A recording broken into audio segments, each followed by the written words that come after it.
Hey, YouTubers and friends, how you doing out there? Uh, Toledo, Jess is back in the other room, and Dano the Mano's on his way home from work, running a little late, but hopefully he'll be here in time. We have our friend Tony from Viewed This.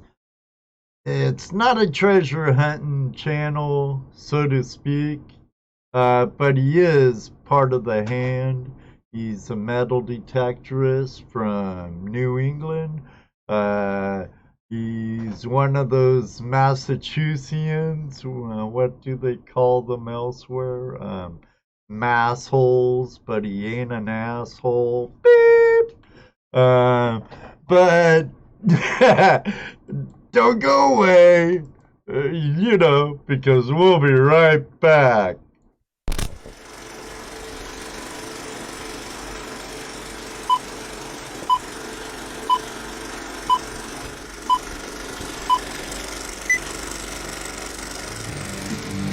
Hello, everybody, and welcome to another episode of Tuesday Night Hangout Live. It's Tuesday night, Hangout Live. It's Tuesday night, Hangout Live. It's Tuesday night, Hangout Live. With your hosts, and Marvin, Toledo and Jess, and Dano. Tuesday Night Hangout Live is a Flash in Your Hand production. Okay.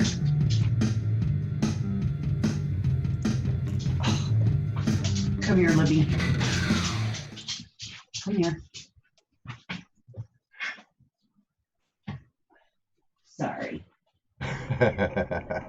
No worries. Libby, come over here. So, Jesse, how you doing tonight? No, doing pretty good. Hanging in, man. Hey, Tony. How How's you doing? Hanging in, man. Hanging in. Appreciate you guys having me on. Ah, not a problem. Not a problem, brother. My dog just came in, and who knows what she's doing. Put a burr on her. Okay. Live entertainment. Live Right. entertainment for you. I think I'll make you a sign, Jesse, that says live. Like the one I have burning right back there. Live. But Yeah, I don't think so. does it help? She wouldn't let me build one, like in the middle of the dining room table, right? What? A sign that says live. She can't hear No, you guys, no, not anymore. but No. Jess, you should go in the basement. I hear that works great. I have a studio down there, but it's underneath the bathroom up here, and I'm working on the bathroom up here, and it's making a mess down there. Ah, I got you. Almost done. Well, let's say hi to our friends. Oh yeah, sounds good. First in the room tonight, Brian was beat out Not first, Brian. Yeah, not first. Brian was beat out by our friend Placer Chaser, who was our neighbor at Gold Rush days. And Jesse has something to say about definitely. that. Plaster Chaser. I want to give him a big shout out. Here's his channel. Oh, what'd you say? Here's his channel. Oh, anyways, he did a video of the outing for Gold Rush days, and he came upon a fire pit that someone had used, and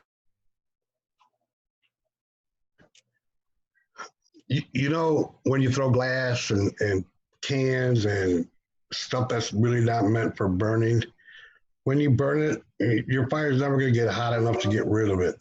So you leave broken glass in those fire pits. Aluminum belong there. cans and I'm not gonna say you diapers can't- don't burn. Right, glass breaks and it doesn't, you may be able to melt it, but it's still there. It's still going to break. It's still going to have sharp edges. Besides, it's Right. trash. You're supposed to take it out. So I want to give Plaster Chaser a big shout out for showing that, and the fact that what he did is usually what a lot of us do. Those who care about where they're at. It's me and Ed kind of it's everybody's house, man. It's not just your house out there. It belongs to everybody. So you can't leave it like you would leave your house, would you? Can you? I don't know. Yeah, It's just- my house. Well, yeah, me too, but that's my house, the campgrounds and the places outside and those places, those aren't your house. No. They're everybody's house. So we got to keep it clean. It's You our can't leave that house. stuff behind. That's right. It's our house. It's everyone's house. So you can't leave that kind of stuff in the fire pit. If you want to burn your stuff in the fire pit, go ahead. But when you're done, before you pack out, pack that stuff out of there with you. I'm Just like actually Placer did. I'm I thought actually that was good. just big kudos to Placer. Kudos. Kudos. I'm glad I met him. Oh yeah, he's a cool guy. We've got you. Unfortunately, you couldn't make it to Gold Rush Days for very good reasons, and Yeah, it happens. My first one. That's all right. There'll be more. You got to stop scheduling your colonoscopies during Gold Rush days. I hear you. Yeah. now, hey, Brian, why do you keep? Sorry, Amy. Brian keeps hiding stuff from part-time detectorists, and I don't know why. And bring more stuff out than in. I like that name, part-time detectorist. That pretty much describes me. That's Amy. Me too. Animals. Welcome, Tin Cap, Luke Duke, Flower Gold Wizard. Well, let's get our greetings out of the way. Okay, I got, yeah. There's Dire Flower Gold Prospect. Wizards, how you doing? I saw my sister was in here earlier. Hi, Diane. Yeah, Did she leave? she might have. She had to go. Dragonkin, welcome.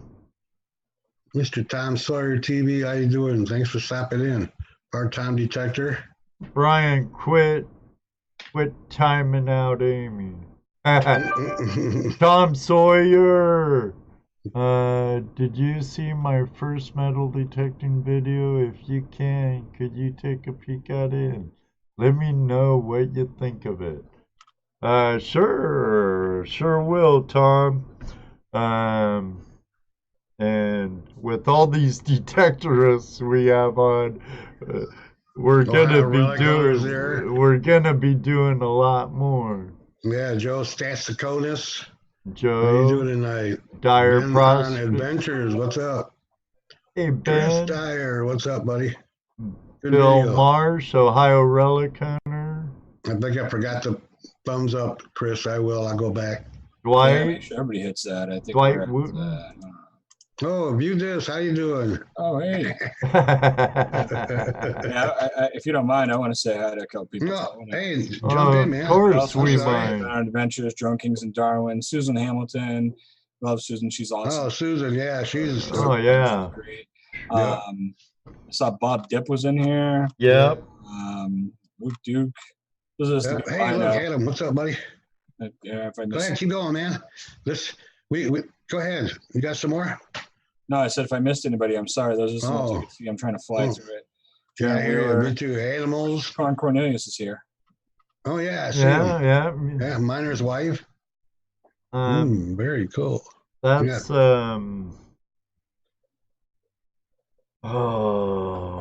It's the miner's wife. Ambient Yeah, girl, but rug hunters in the I house. think it's Paul's wife. Hey, look, world's best moderator, the moderator of umpteen million YouTube pages, Karen Wheeler. What's up, buddy? Chrissy's here. Outdoorsy Gal. Oh, Ben on Adventures. Oh, I'm everywhere, Chrissy. my friend. I'm everywhere. I want to no doubt. answer. I want to answer Amy's question though. Go ahead. Who are you? Co-host said. Well, it's my show, kind of. It's our show, Jesse, Dano, and I.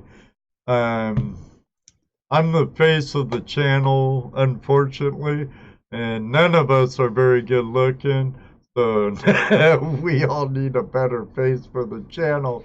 But I kind of I'd rather do radio, but yeah, we all have the face for radio. I do more of the engineering while Jesse, my partner in crime, he's more of the host.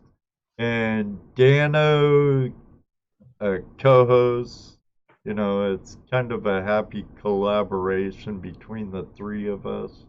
I don't know, Jesse, help me boys out. just want to have fun. Yeah, and that's what we're doing. We're just having fun. I hope that answered any question.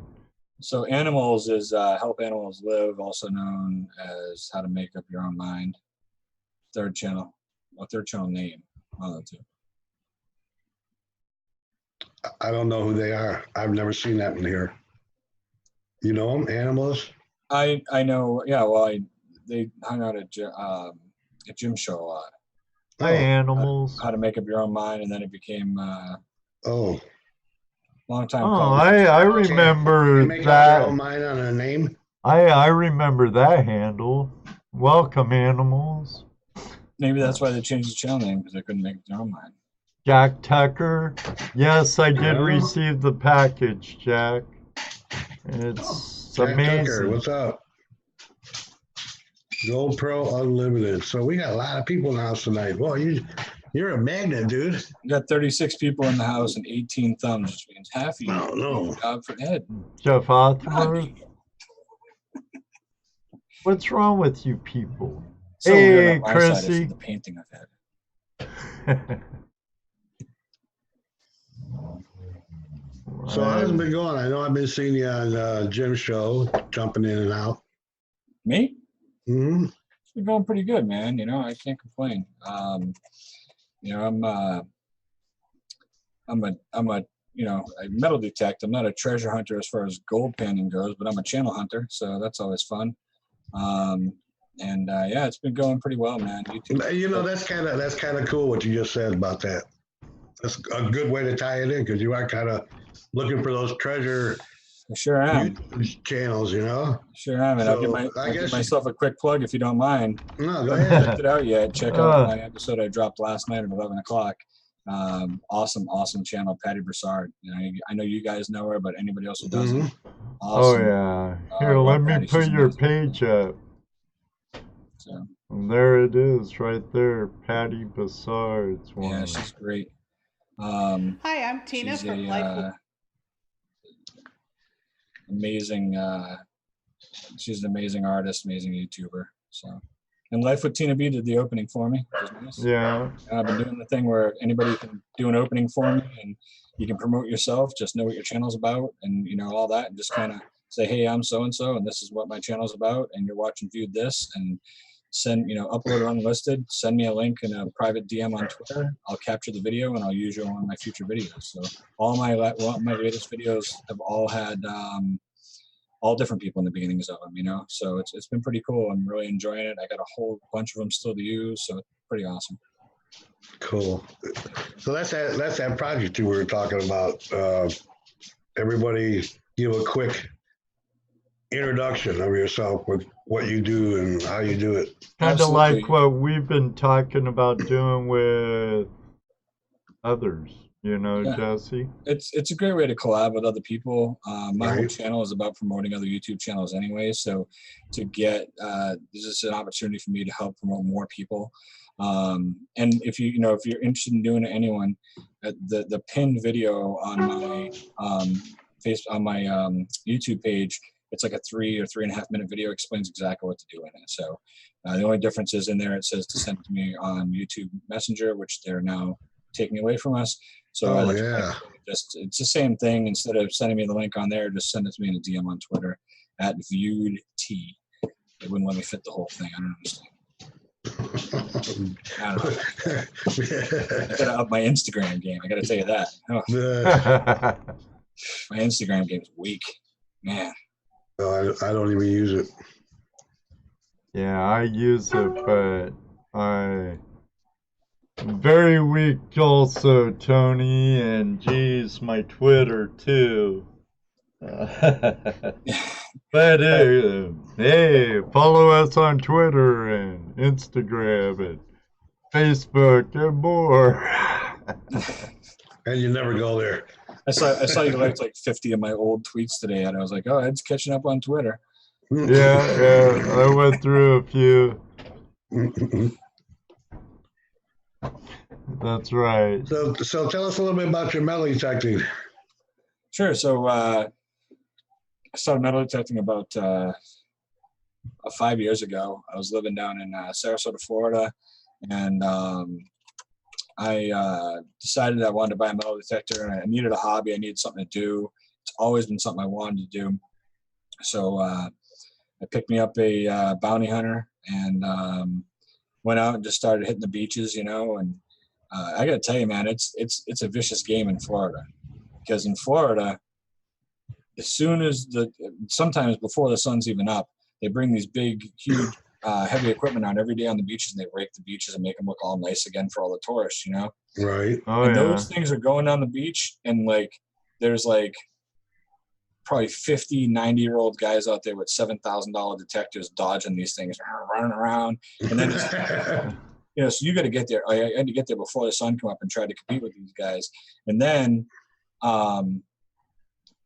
as soon as the people start showing up, half those guys will move into the water chest deep, and they have these floating bags to hold their finds in, and I mean the big scoops. It's crazy watching them, but it was pretty neat, man. I did it as a way to try to quit smoking. It actually worked for a while, and then obviously that didn't work out too well because I'm vaping again. But and I just loved it. I met some really cool people in Florida through metal detecting pages. My kid and I really got to know it together. I bought him a little kid one, when his 6th birthday or 7th birthday or whatever. And then I bought myself I got a Mine Lab detector, and my son got the bounty hunter, and then just last spring I was able to get myself, it was brand new at the time, I got a Garrett AT Max. So my son has the Mine Lab now, and now my 10-year-old now has the bounty hunter. So keeping them in the family, passing them down the chain, Hey, as long as they're still working, it's one way to get them out of, Yeah, still working out of good. the house. Yeah. Absolutely. Yeah, so it's I see. that's how I started out and everything. And then down in Florida, it was mostly beaches. So what I would do is I worked as I did the same thing in Florida that I do now. Sarasota, Ohio Relic Hunter. So when I was in Florida, I would I started going to Siesta Key at nighttime. So I did the same job I did now. So I'd be in a shirt and tie and slacks with dress shoes on. I'm out there with a metal detector running down the beach. Because I started going at night because I couldn't get up and beat those old guys in the morning, but nobody showed up at night. So as the beach was calming down, I was out there, and it was good. I really didn't start finding too many good things. I found, I found a real nice, 22-inch, real thick, heavy silver chain. I found a couple small silver rings, jewelry that people dropped and stuff. But other than that, you find some change, but you dig a ton of trash on the beach. It's so much more trashy on the beach because people are just slobs. They're there all day, and they got their kids, and they don't take out the trash, just like we were talking about earlier. Yeah. But when I got up here to Massachusetts, back to where I'm from, I moved back up here with my family, and I brought my wife and kids up here, and There's a lot more history up here. You know, dug some cool buttons up here. Great coin. Your metal detector up where you're at would be a lot of old relics. Yeah. There's a lot of history everywhere. Right. Well, yeah, there's history here too from when the settlers first come by. Yep. Yeah, there's some cool. I just actually missed an event this past weekend. I was supposed to go on an all-day event on Saturday, about an hour and a half of. I'm in a little town called Brookfield in Massachusetts, right next to Sturbridge, if you know where that's at. I'm in Worcester County. Called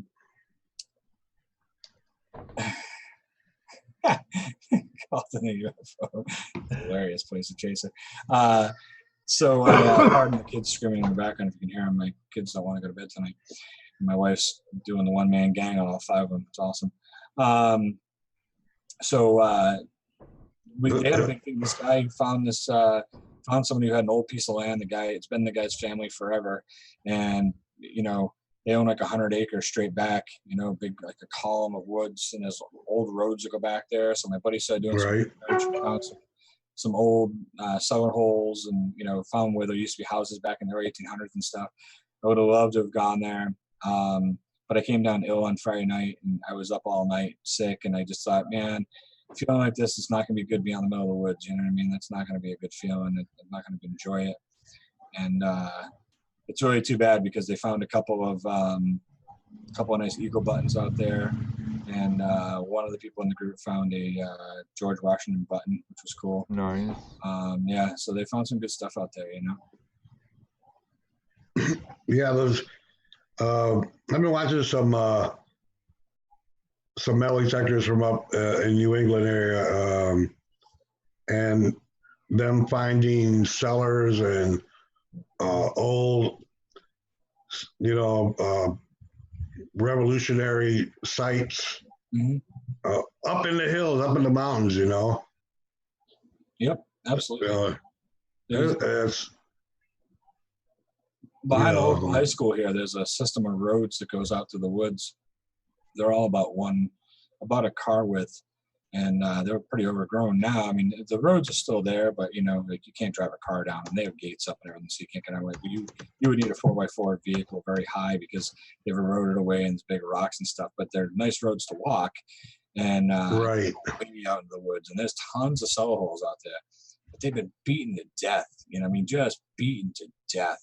And you know, we go out there, and I've gone out there a few times with my buddies, and we still end up pulling something here and there. You know, like if I find a hole that's been beat up really good, I go about 20 feet out and I make a circle around. Sure. Everybody wants to beat up the lip. Everybody wants to get close to it. You know, these people still got to walk to their house. So if they're going to drop something, it doesn't mean they dropped it right at the door. They might have dropped it. And not everything drops straight down. Yeah, well, that's it. You know, so you know, the last time we went out there, I found it's probably one of my favorite things to find. And I think everybody's got a favorite, right? You know, like there's one thing that like when you right, one thing that stands out for you. You know, so like a lot of my friends, it's croto bells. I've never found a croto bell, so I would love to find one. But I got friends of mine that they dig them up all the time, and like one guy, he collects them and cleans them. You know, if the dinger's still in there, he gets it cleaned out nice. Cool. But for me, it's Indian head pennies. Indian head pennies are my favorite thing to find. I just love them. I don't know why. I think they're the coolest, one of the coolest coins that was ever made. I know there's more pretty coins. There's definitely much more valuable coins.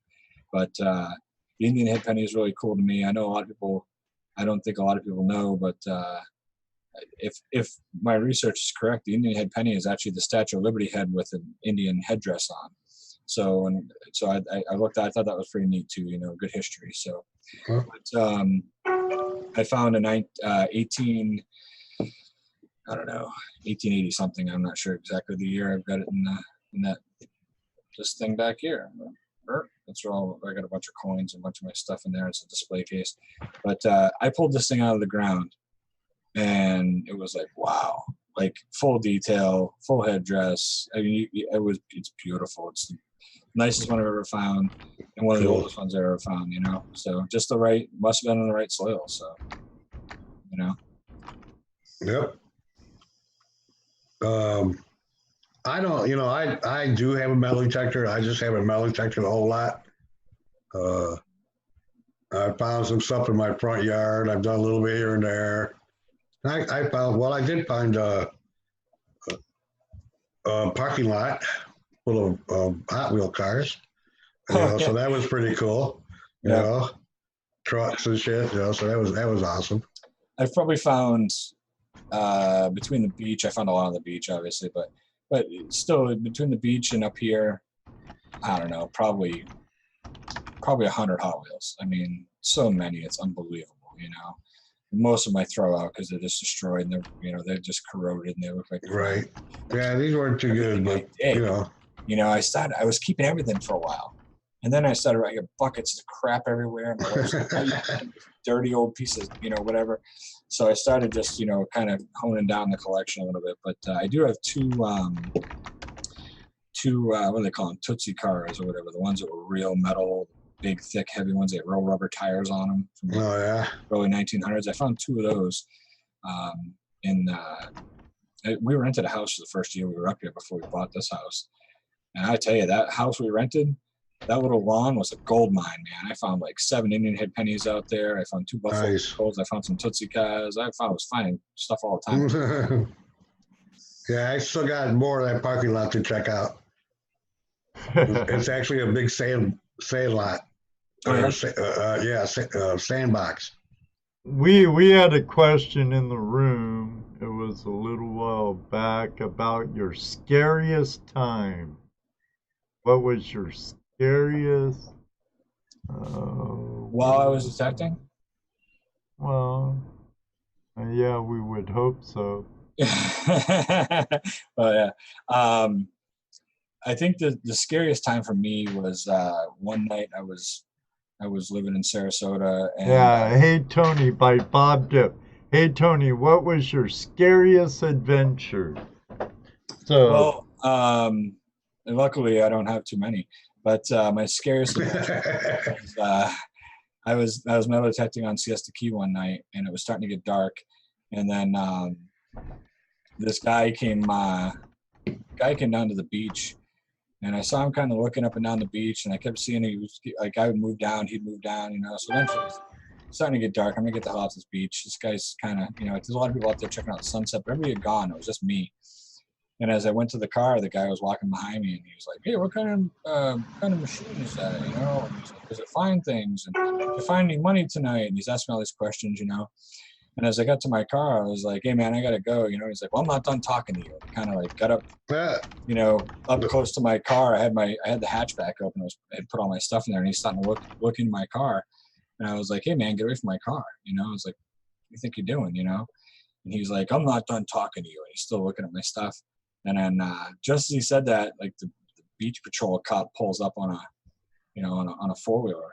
He's like, "Everything okay?" I'm like, "I don't know. I'm trying to figure that out right now." And the guy just turned around and walked away. And the guy was like floating on a 4-wheeler, and he's like, "Everything okay? Is everything okay?" And the guy's like, "Leave me alone, leave me alone." And I was like, and he like took off jogging down the parking lot and ran off down the beach. And the guy went over the 4-wheeler. I got my car and said, "The hell with this, I'm out of here." So yeah, I think the guy was probably going to try to roll me for my detector or try to grab whatever he could. But you know, my heart was pounding. I'm like, "Oh man, I'm too old. Yeah, that's I guess I got to fight this guy. I don't want to fight anybody right now. I don't want to fight. I'm 44 years old.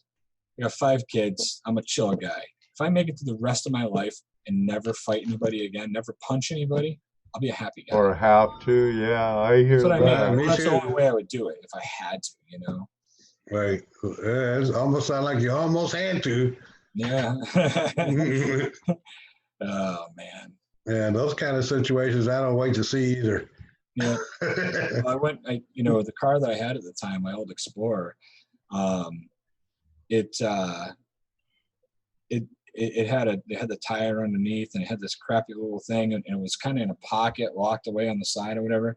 And I immediately went and got myself a big, like a big long tire iron and put it in the back of my car, and I put a little, it's like a 30-inch metal, it's for like a 6 or 7-year-old metal, like aluminum bat. And I just always had them in the back of my car after that. Like, if somebody comes up, I'm gonna smack you in the teeth. I ain't chicken the check. I'm not fighting you. You know, not gonna happen. I'm just gonna whack you.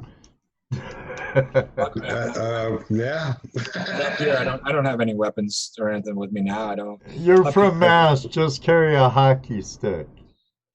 Well, I'm not Canadian. Yeah, no, I know a lot of people in Mass.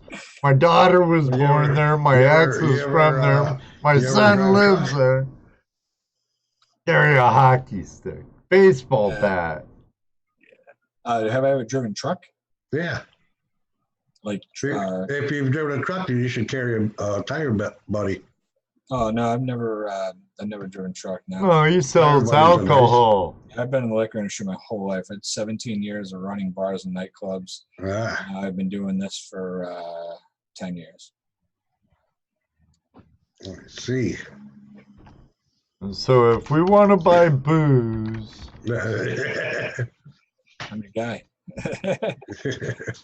I'm the guy, you know, like, it's great because, like, you know, people will be like, oh, hey, we're having a cookout. Everybody bring a dish. And I'll be like, hey, can I just bring a bunch of wine? They're like, yeah, you know. More wine, you know. Let's see, more questions. Now, what was your best find? The car you dug up at Boy Scouts? Oh, that's right. I told you about that. Yeah. That was the coolest find. Okay, let's hear about the coolest find. The coolest find, I mean, that was probably that car. I was with my friend Cheyenne, and he was getting all these crazy signals. And we started digging, and we found a fender, and then we found another fender, then we found the front bumper. And we basically dug up an entire shell of a car, and, you know, it took us a little while, and we kind of reassembled it in the best we could and left it laying flat on the ground. And it was at the Boy Scout camp here in town. The Boy Scouts have a piece of land. So they had their own campsite down there. And I'm involved with the Cub Scouts and Boy Scouts in town here with my sons. And it was kind of cool because we had a camp out the next weekend. And the kids showed up like, oh my gosh, there's a car over here. And it was really weird because where the car was, it was like a ring of trees around it, and they were good sized trees. So that car had been there forever, you know, for it to get to where it was, unless somebody dropped into a helicopter, you know what I mean? But that was pretty cool. My best find, I don't know. I mean, you know, it's tough. I mean, you know, for me, my favorite 3 finds are probably that Indian hit penny I told you about. Right. I've got an 1842, I think it is, trade token. So I've never seen one or even heard of them before until I dug one up in my front yard here at this house I bought. Ed collects those.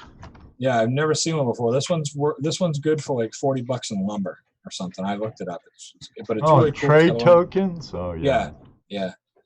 I'd never seen one. I pulled it out of the front yard. I was like, "What is this?" You know.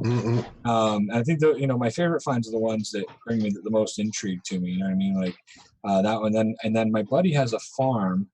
Well, he bought an old farmhouse. So he doesn't have a farm, but he's got 4 acres of land. And I'll tell you, I've gone over that land so much, not a sound. All 4 acres. I told him, I was like, what I looked at before was obviously a detectorist, because there ain't nothing. You know, every once in a while I'll get a heavy iron sound, and I pulled a bunch of Bob Denault, I saw that. You guys tag me if you want to let me know something so I see it pop up. That's awesome, Bob. I'll have to look into that. Boston, wow. Jack from Gold Fever Radio, like any plates on the car or the history of it, Bonnie and Clyde? No, my buddy found like the front piece of the hood, and he looked it up, and I can't remember what kind of car it was, but the car was made between like 48 and 57. Was the car still like intact? I mean, was it still all together? I mean, I realized it's going to be rusting apart, but I mean, was it all together or was it scattered out? We found the front, you know, it was one of those old bubble fenders. You know, we found okay. We found most of the front bumper that was pretty eaten up, but you knew it was the bumper. Same thing with the back. And then we just found pieces of the hood. We found, like I said, a little emblem from the hood. And then we found like the back trunk cover, and that was like heavy. I don't know. It felt like iron. I don't know what it was. It might have been iron. I don't know. No, that was real American steel, dude. Right. No, yeah, it was heavy and huge. But we found enough of it to lay it together So you Uh-huh. look right at it and go, oh, wow, that's a car. You know what I mean? Like, Yeah. that, it just So, kinda, and all the same car, right? yeah, exactly. Yeah. But the other thing That'd be cool. that was my other favorite find, and I think it's my favorite because it took me so long to figure out what it was. Up on my buddy's property, I was up there for hours, and then right as I started out around the house and the barn, found nothing, went up around everywhere. I mean, I was there for a while, and it's like my third trip up there, and I was finding nothing. And anytime, the only thing I would find is I get like heavy iron signals and pull out big chunks of like they found a couple of big teeth like this big from old plows, big huge Right. old tips, big ones. And I got the signal over by his fire pit in his backyard, and I dug it up, and it took me a long time because it's so beat up and so smooth. It took me a long time just finessing it and checking it and everything, but it's a 1732 King George. Nice. Yeah, that's pretty cool. It's a pretty cool coin. I've got it to the point now where it's in a holder and you can turn it into the light and you can see the date pretty clear. It's pretty good. So, but that's the oldest thing still to this day I've ever found, And like I said, I found jewelry and stuff like that, and I found some cool coins, A lot of stuff has eluded me. I don't get to detect as much now as I want to, because when we moved up here, we had 3 kids 4 years ago, and then my wife and I decided maybe we'll have one more, and then we ended up with twins. I now have 5 sons, 2 of which are 2-year-old twins running around. Nice. Yeah, so it's kind of between that, YouTube, my 2 jobs, and working with the scouts. Time's a little rough, but Ohio Relic Hunter. I know you were the second thing that lit my name up, but it was a Garrett 18 Max is what I use right now, and Placer Chaser. What was the item you wish you would have had?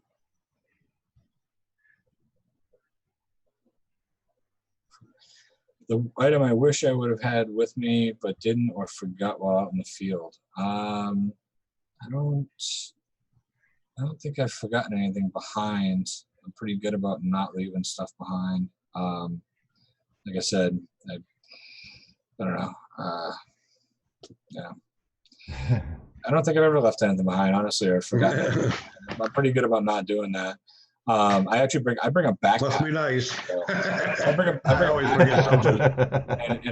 and I went and bought a fanny pack, and I used the fanny pack for the for the good finds, for the common like coins and things like like clad and stuff that goes in the front of the backpack, and then the other 2 pouches in this big backpack. When I bring them in, I always have a water bottle in there and some spare batteries, but it's all for trash. I take everything out. I take everything. So I don't think I've ever lost anything. But Chrissy, what do I have a metal detecting bucket list? I do have a bucket list. There's quite a few things on it. I mean, I've found a lot of my bucket listers, but I think the top 2 things that I would really, I mean, obviously like a George Washington butt and things like that, but the 2 things to me, again, I latch on to are a Walking Liberty and a Flying Eagle scent. I found a Fatty Indian, which they only made for 2 years after the Flying Eagle. I think it was 2 years, and then they went to the regular penny. I found a Fatty Indian on a hunt one day on a farm, but I've never found a Flying Eagle, and I've always wanted one. So those are probably the 2 things that are most, What Right pack on. am I sporting, Placer Chaser? It's not any. It's a Harry Potter backpack. So when I was a bartender in Florida, I was running this club. A friend of mine was dating this woman, and she was reading the Harry Potter books, and I used to always bust her ass about it.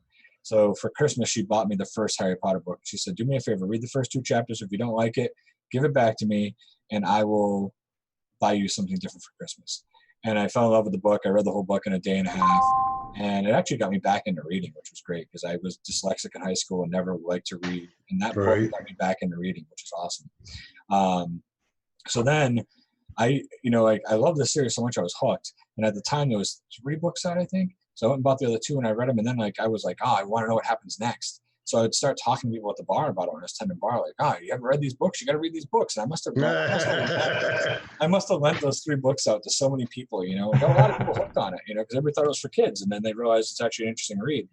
So my friends, as a joke one year, we had we kind of had a, what do you call it, like a Secret Santa deal where we pulled a name, Mm-hmm. and I got this really nice denim Harry Potter backpack. So I used to use it for work. I'd bring my CDs in it because we'd play our own CDs for house music there, and I always get a good laugh at everybody. And then it got, when we moved, it got kind of put away. And then one day I found it and I pulled it out. I'm like, I need this stupid backpack, And I was like, I'm making my metal detecting backpack. Why not? So, it's pretty funny. I'll show up to like group hunts and here I am with the Harry Potter backpack on. Everybody's laughing. I'm like, hey, whatever. That thing's held up pretty well. It takes the licking and keeps on ticking, as they say. So, I have not found a thimble. I have found quite a few horseshoes. I have found, not in full, but some pieces to a colonial shoe buckle, quite a few pieces. I found 4 axe heads, all in my father's backyard. I have found, I found 2 marbles just recently, actually, in my backyard. I found a bottle dump in my backyard. A tree fell over, and under the tree is where they were dumping the bottles. Most of them were smashed, but I got a couple out of there. And I found a couple Merc dimes, and I don't know if I said it or not, but no thimble. Nice. You're getting a lot of questions in there. I'm glad you read them. Make sure you tag him if you have a question, Right. or one of us, so we can see it easily. What's my driver's license picture? I'm looking.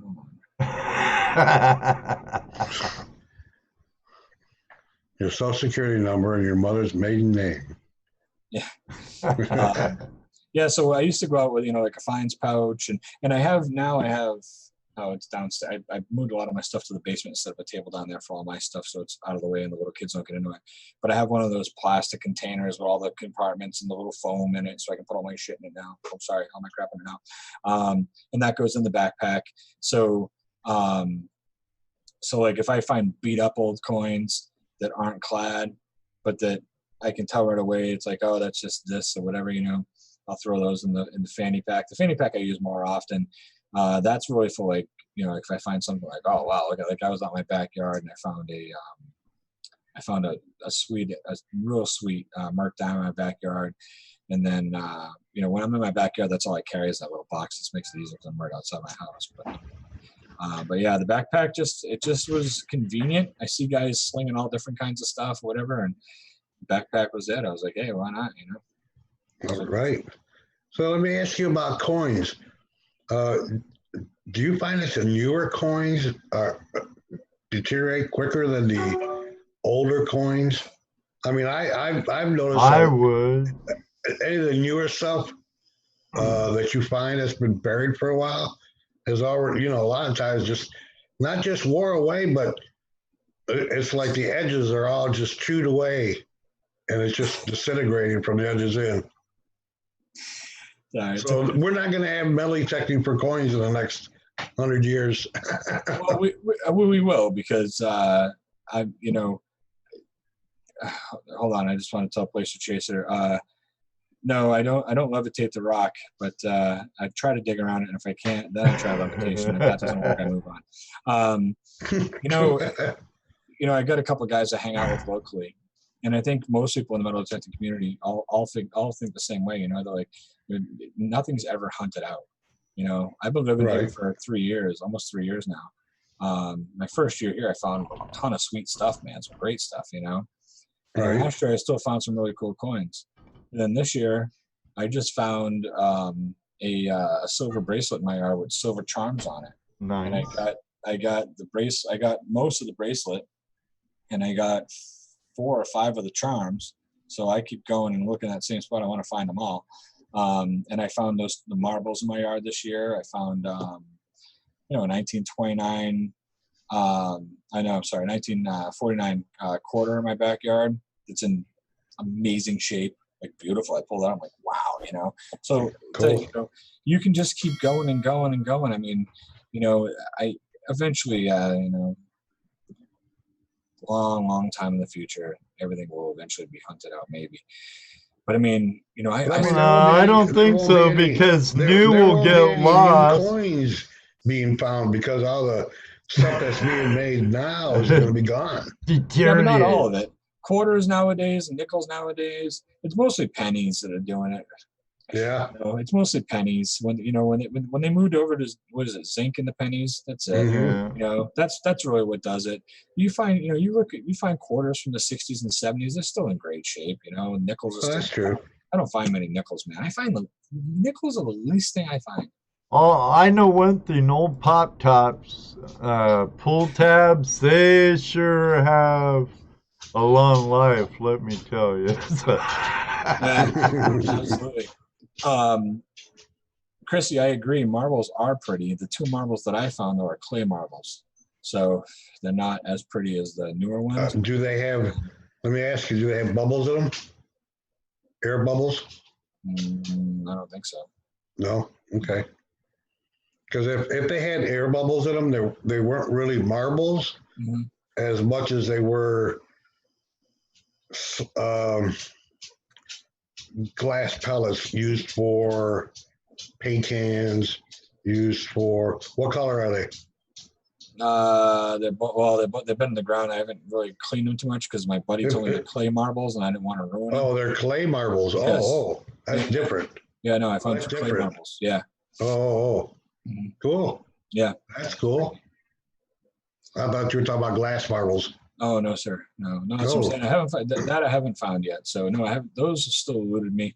I got lucky on the clay marbles. They were sitting next to wow, like a 1982 penny. I was going for the penny, and I went to dig the penny, and I was like, "Oh, look at this rock," and I was like, "What's that?" Like, "Oh, it's a marble." And I said, and then cool. And sifted through all the dirt and found another one. So that's cool. Well, because I find glass marbles all the time.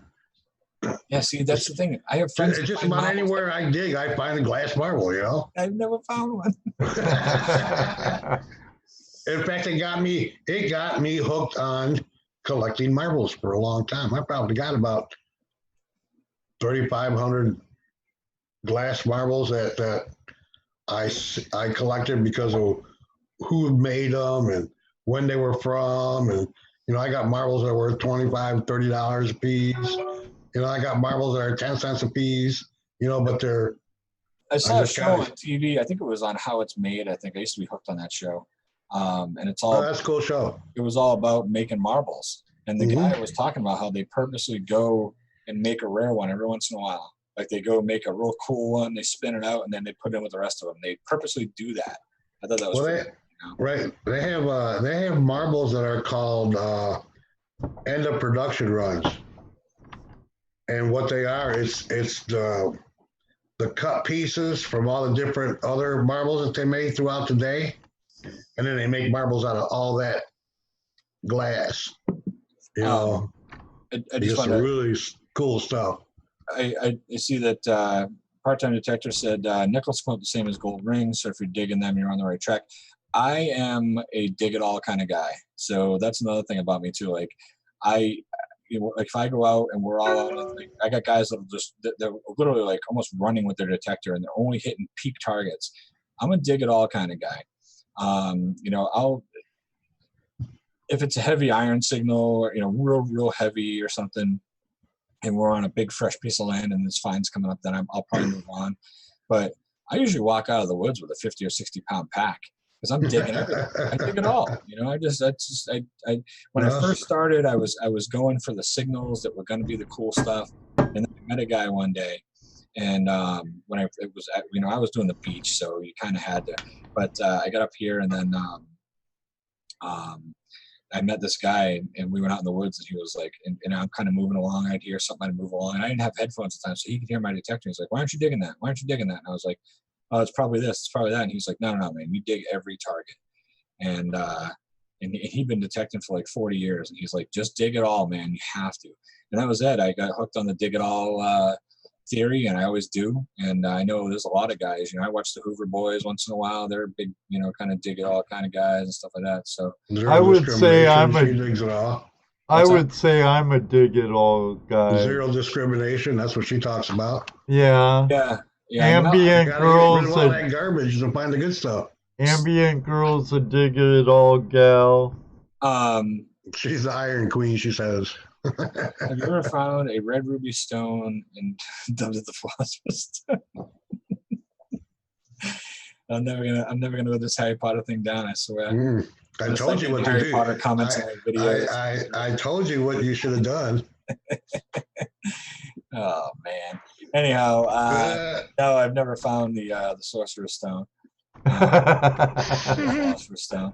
But yeah, the dig it all theory, that's just what I do. Like I said, it's you know, I found a lot of cool stuff that way. You know what I mean? Like that's how you find like the little toys and stuff too. You know, Right. Those little Tootsie cars are made out of iron. If you're not digging, you know, and like I said, since I've got the 18 Max, I do set some iron discrimination because that is, to me anyways, compared to anything I've ever used, it's a super sensitive machine.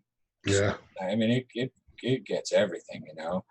That trade token was, I swear to you, a good 11 inches down next to the tree in my front yard under a huge root. It took me 45, almost an hour to get that thing out of the ground. But I wasn't going to give up on it. And I found, I was like, wow, you know. I'll never live it down, place a chaser, I know. At this point, I'm thinking I should have said it was a Barbie backpack. Probably be a little, I don't know. See, Susan loves Harry. I love Harry Potter too. It's great. But, who would you like to go digging with? Any detectorists in particular?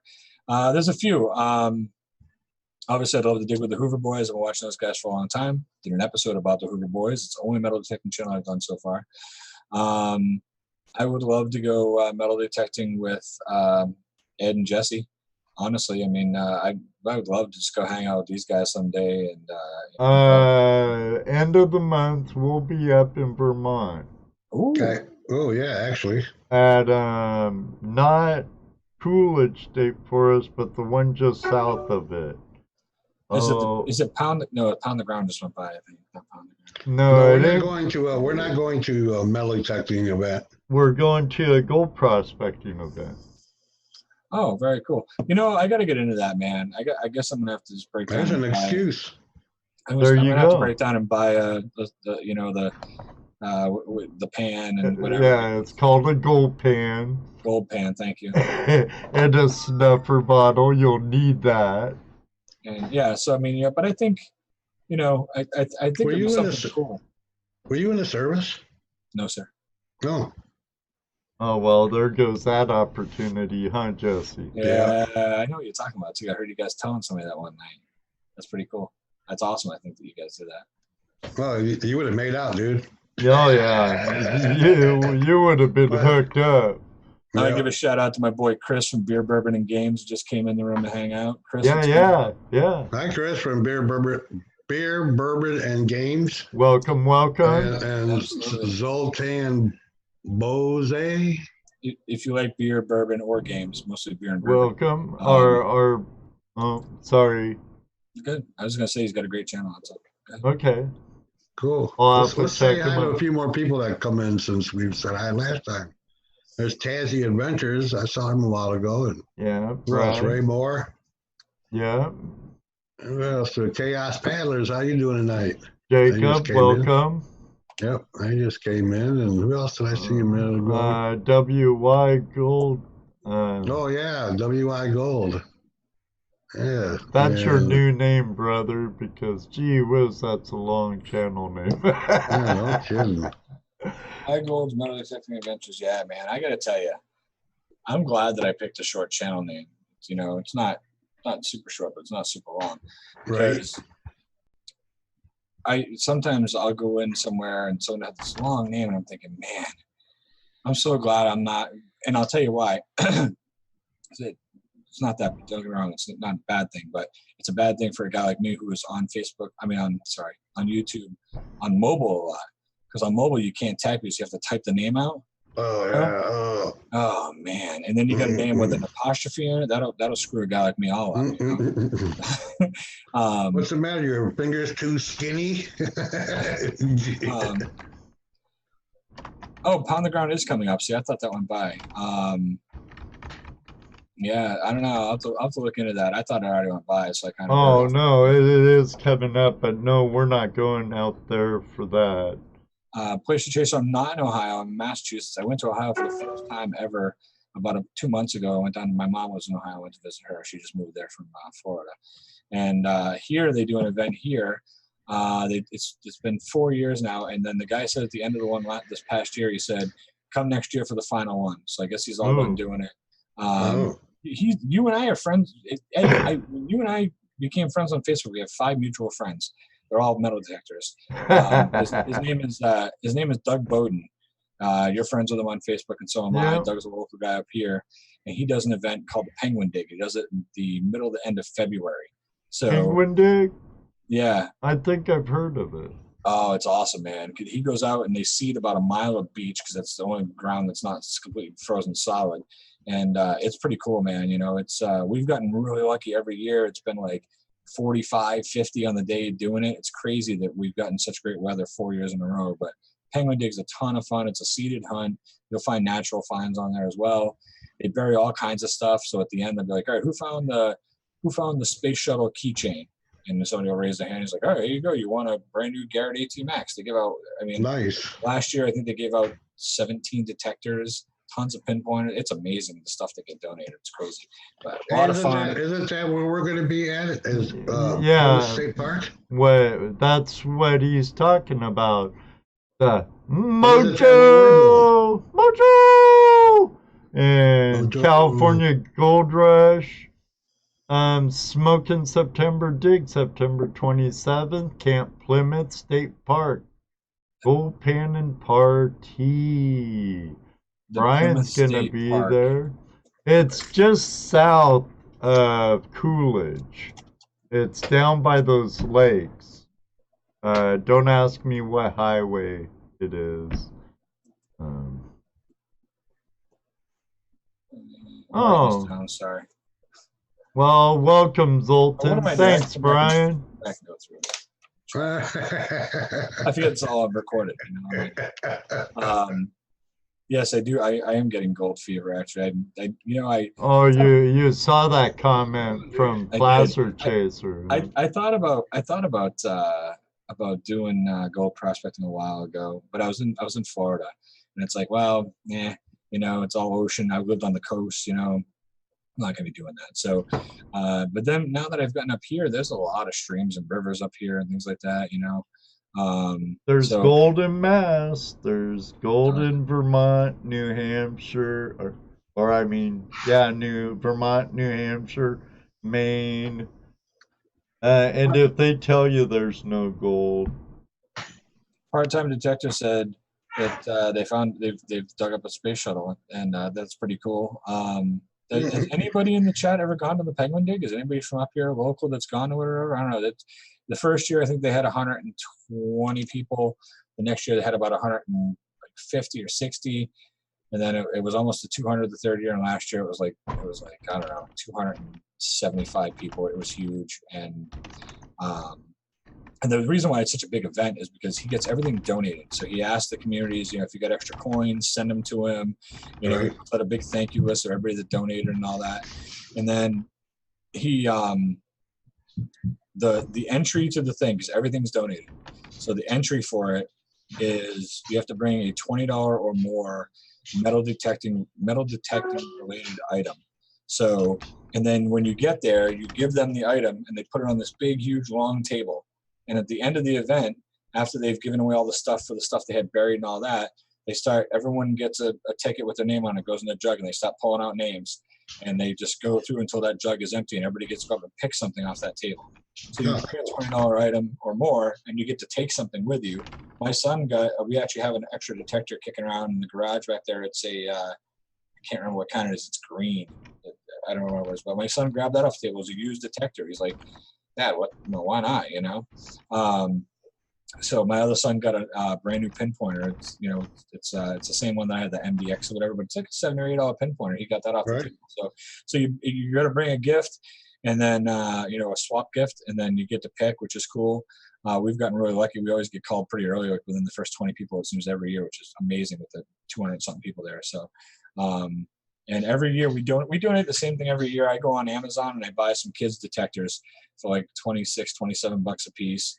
And I'll buy one for me, one for what it would, like it's always been me and my oldest son Noah, who's the other half of Viewed This, and then my son Owen went this year. So I buy just a detector for each one of us to donate, and I got to tell you, those are one of the first things that people take. Really, because everybody's like, oh, I'll take this. I'll get my grandson metal detector. I'll get my nephew, my daughter. So it's kind of cool. Yeah. So those always go really fast. And the first year, that's what I brought. And like one of the first 10 people snagged it off the table, and then the next person snagged the other one. I was like, wow, I can't believe those went so fast. People bring all kinds of stuff. People bring $20 worth of AA batteries. They bring gloves. They bring knee pads. They bring all kinds of stuff. It's pretty cool. This past year, I got a set of Andres pencils, and what was with it? Oh, a set of Andres pencils and some gloves. They have rubber hands, rubber hands, and they're breathable on top. So when you're digging, so you don't, cut yourself on glass or anything like that. So it was a pack. They were packed together. Those Andre pencils, I've been wanting those forever. So they use those to clean the coins.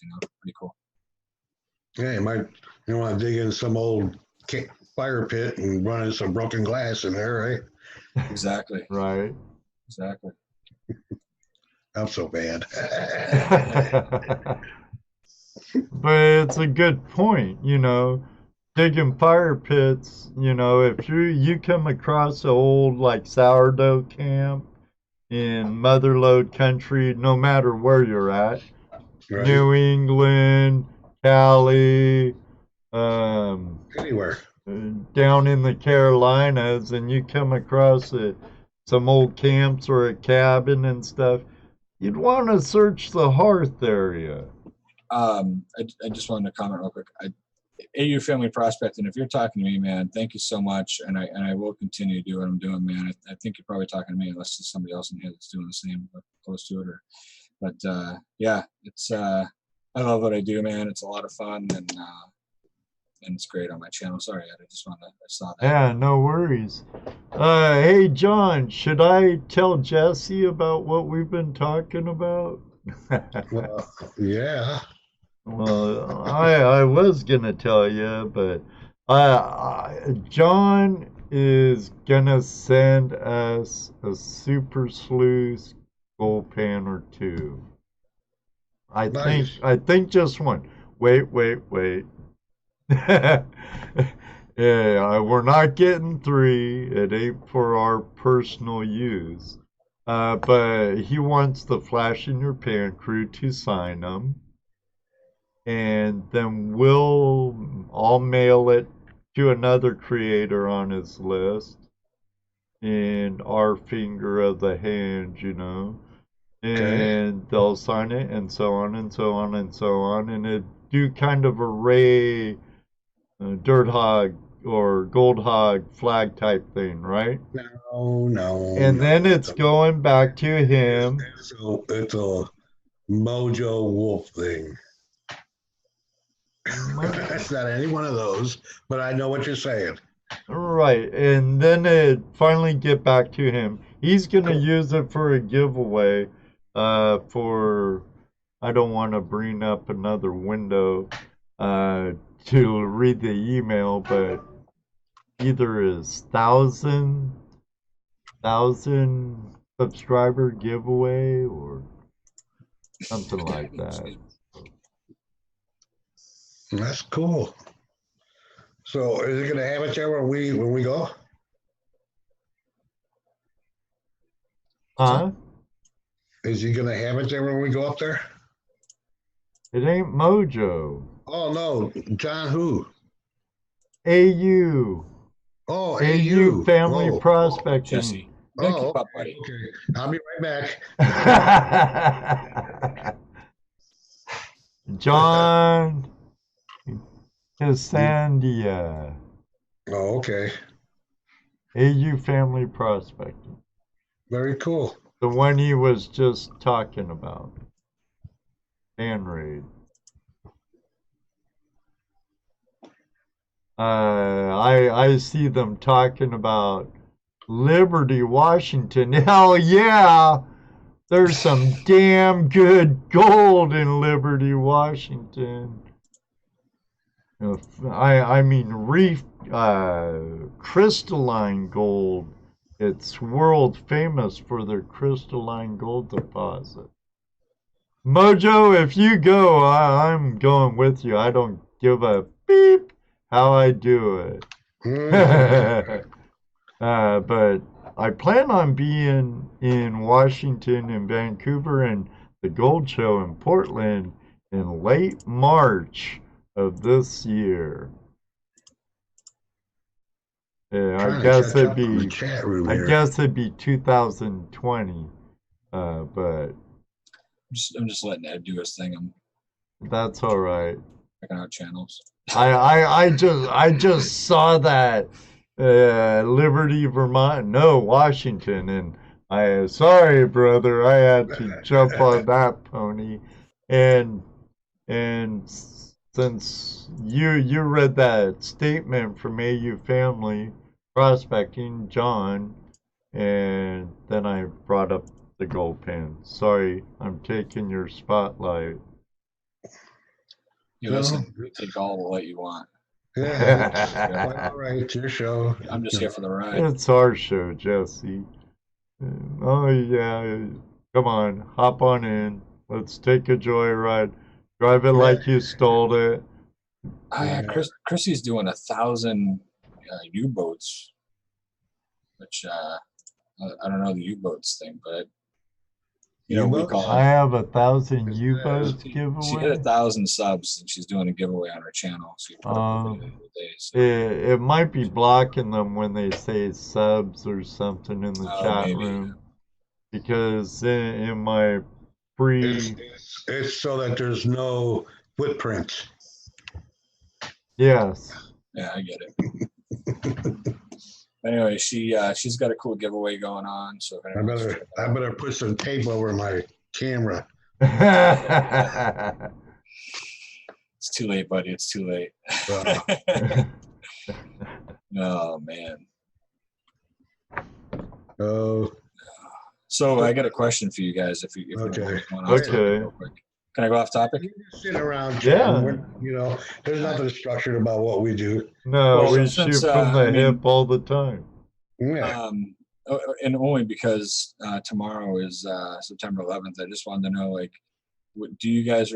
I think everybody remembers, right? Like, what were you doing? How did you find out?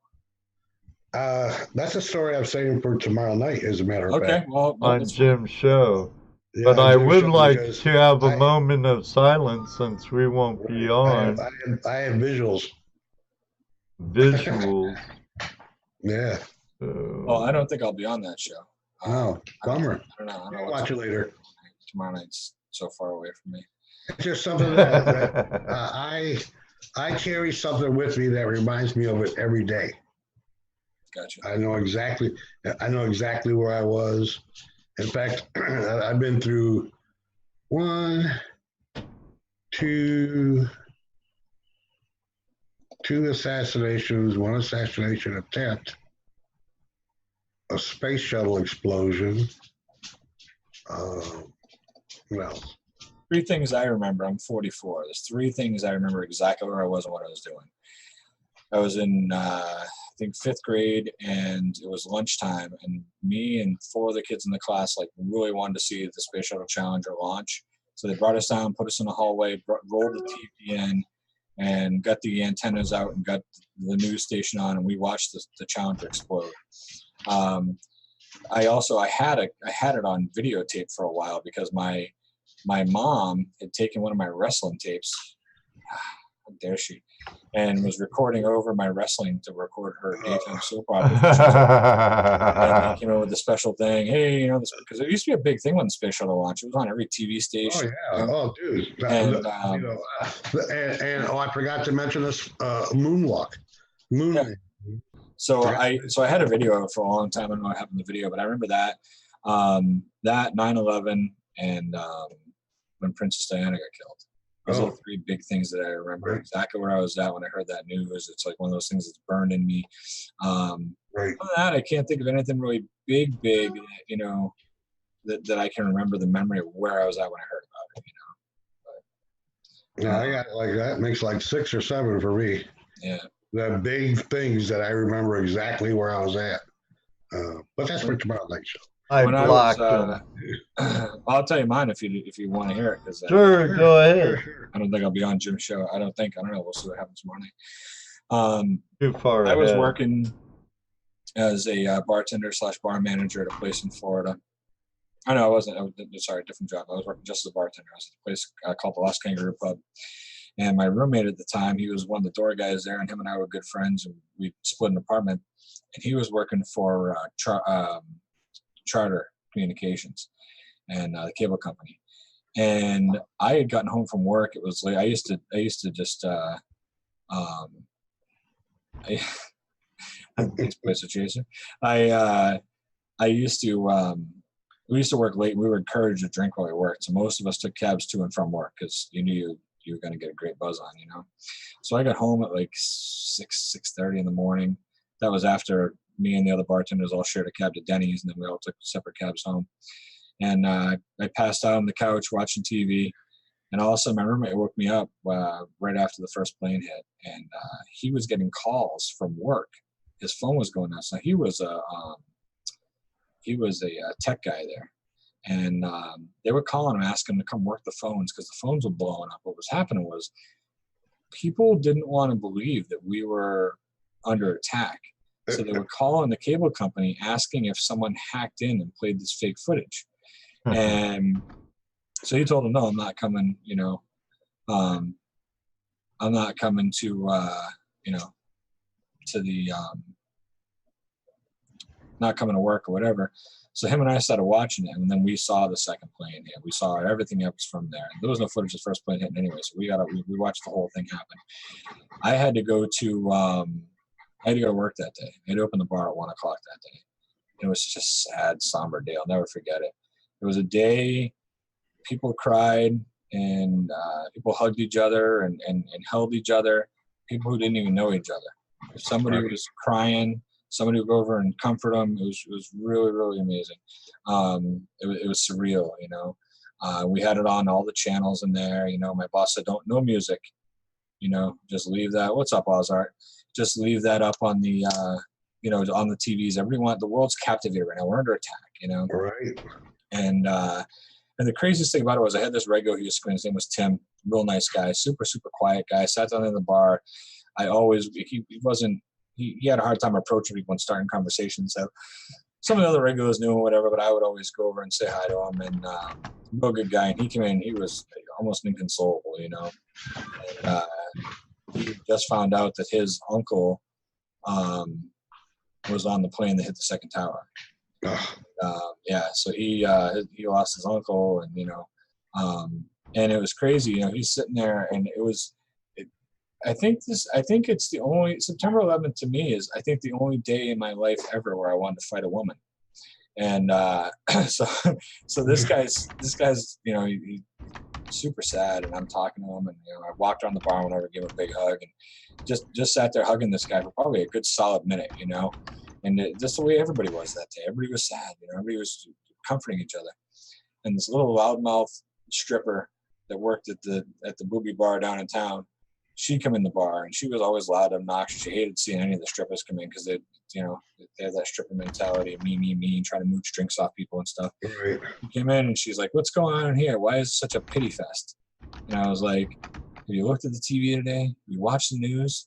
I was like, "Our country's under attack. You know, who knows how many thousands of people have probably perished at this point." And she was like, "Oh yeah, I mean, you know, that happened this morning. Can't we put something else on TV or put some music on?" And I was like, we're going to keep the news on. People are pretty captivated by this, you know. And she's like, "This is a bunch of crap." She's like, "Put the music on. Let's have a good time. Let's, you know." She was just kind of like, "Who cares?" Whatever, you know. And this guy Tim looks over and he's like, "Hey, listen." He's like, my uncle was on one of the planes that hit the World Trade Center, and this girl looks at him and says, "Yeah, well, I had an uncle who died in a car accident once, but you don't see me sitting in a bar crying about it."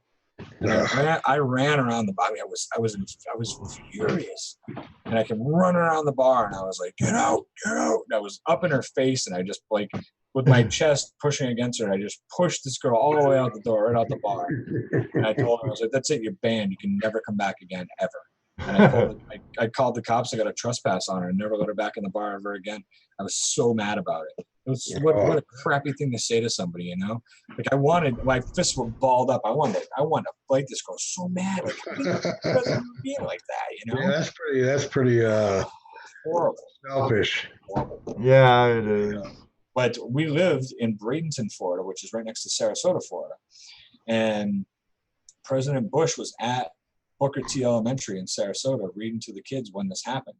Right. So they were on the news and they were showing Air Force One taking off from the Sarasota airport. And they're like, "There goes the president. He's taking off now. We don't know where he's going. Nobody knows, blah, blah, blah." This was before, I think, the Pentagon had just gotten hit, you know? And we went outside and we were literally like, the Sarasota airport's right on the Sarasota-Bradenton line. So planes come over our house very low all day long. They were still taking off. And my roommate, Paul, was an Army Ranger. He'd just gotten out of service as an Army Ranger. And we went outside to watch the plane take off. And he stood there saluting the plane in the parking lot as the plane went over our house. Went to see Air Force One take off, which was super kind of neat. And, yeah, it's a crazy day, man. Absolutely crazy. It was. So, Chrissy, I'm sorry. I saw your question, and we got talking about 9/11. I apologize. And then Ed reminded me of the question. Thank you, Ed. No worries. So I have a Garrett hand digger. The guy who gave me my pinpointer gave me this digger as well because he said I needed an actual hand digger. I've never used a hand digger before, but I have one now and I do use it, and it's actually a really nice one. But my shovel, everybody's got these, $80 to $140 like steel shovels, and I know they work great. I've borrowed them from people and used them. But I have a $10 Home Depot shovel. It's about a 2-foot spade shovel with a handle on it, and I'm on, I think, my third one in 6 years. So, $5 a year when you figure out the math, and they work pretty damn good. So I just use the little Home Depot spade shovel, and works really good for me. And then I have a nice hand digger now, and I always had a crappy pinpointer. I was telling these guys before we came on the show, and I was at my cousin's house one day, and we had just gotten back from detecting with his buddy, and his buddy's like, "Man, why do you use that junky pinpointer?" I was like, "Because I got too many kids. I can't go tell my wife it's a good idea to spend $150 on a good pinpointer. It's not going to fly. $150 buys a week's worth of groceries. Back then it did. Now I got a teenager, so that's about 3 days worth. Oh, shit, yeah. But he walked outside and came in with two, with two Garrett carrots and was like, "I got 2 of these. Here." And he handed me one. So I have a Garrett carrot now. I love it. Yeah, and for me, it expensive shovel, cheap shovel, I'm going to lose either one, so I'll go with a cheap shovel. Well, that's it. The cheap ones are lighter, they work good, and yes, you can laugh at people when $100 shovel breaks because I've seen many of them break. I have a little kid's like D-handled shovel, like what I use prospecting sometimes. Just that's what I'm talking about. The ones that people make, and there's some nice ones out there. Not get me wrong. Oh yeah, like grave diggers look really sweet and stuff. Yeah. And then there's Dano's shovel. I wouldn't mind winning one. No, neither would I. I've messaged him on Facebook like twice about coming on the show, but never a reply. Personally, he could at least reply, or anyone I've messaged could at least say reply and decline. And go, hell no, I wouldn't come on your show to save my life. No doubt. That'd be better than just flat out ignoring you. Have you ever reached out to any of the guys from the Hoover Boys to come on here? No, I haven't yet. Do you ever see their show? They put on a good show, man. I watch the Hoover Boys and New Age Goonies and those boys from up in New Hampshire. Brain fart at the moment. I think they're the Stealth Diggers. Stealth Diggers, yes. Charlie and all those guys, Stealth Diggers, Green Mountain Metal Detectorist, and Green Mountain Gold Trap. And Yeah, I know. I've actually dug with some of I've dug with Charlie. New Age Goonies is here. And Michael Busy be detective. Oh, okay. I think I'm on the New Age Facebook page. I'm sure I am. Well, I'll have to ask New Age Goonies to come on the show, huh, Joseph? Yeah. But yeah, I dug with Charlie and God, who's the old guy? What the hell's his name? Keebler and Keebs, and then I don't know, a bunch of the other guys. All the regulars that are on the shows, they come in a pack when they come. They do. We did a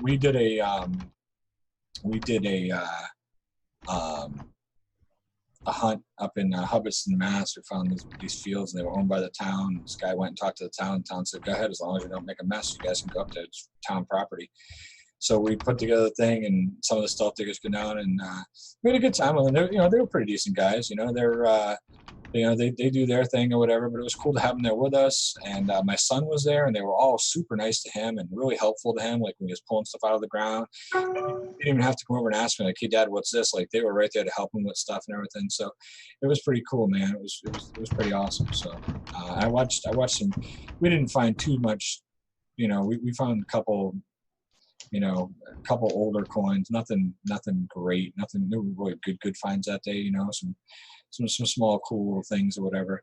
But I saw some real nice things come out of the ground that day. One of the guys in the stealth diggers pulled out this massive gold ring. It had like a lion's head on it. That thing was amazing. Saw that come out of the ground, and a class ring came out.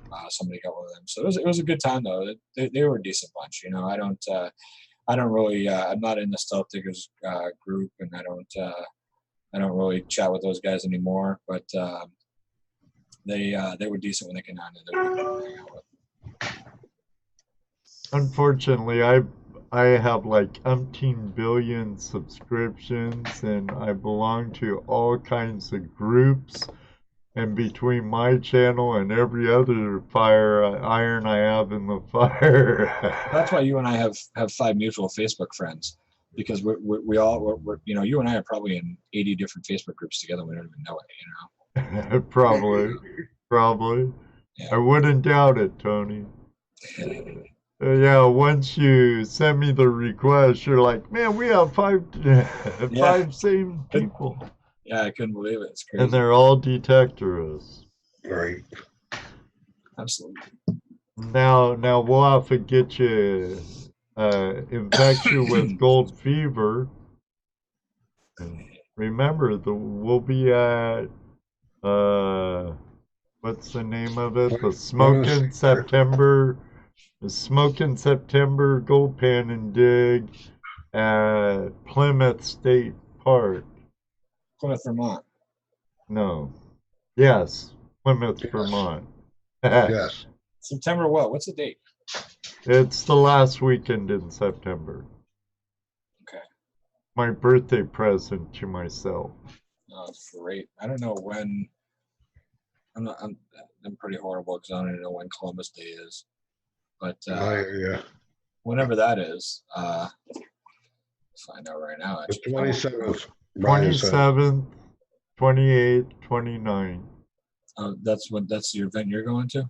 Mm-hmm. Yeah. No, that's Rosh Hashanah. That's not Columbus Day. When's Columbus Day? Columbus Day. I don't even know why we celebrate that The day. 14th of October. That's I don't know. We're bringing Dano. I don't know if we're bringing Dano balls, but yeah. So that's the next time I have like a free weekend. It's the 14th. My wife's gonna leave Thursday the 10th because my kids have 11th, 12th, 13th, and 14th off school. They give them the Friday before off. They have like a 4-day weekend. So Thursday, when they get out of school, she's going to take off with them and go to Maryland to go visit her family. Yeah. And they're coming back like Monday night. So I'll have that whole weekend. It'll just be me and the dog here. So I'll be able to travel and do what I want and go meet up or whatever. But before that, we'll see what I can do about getting out.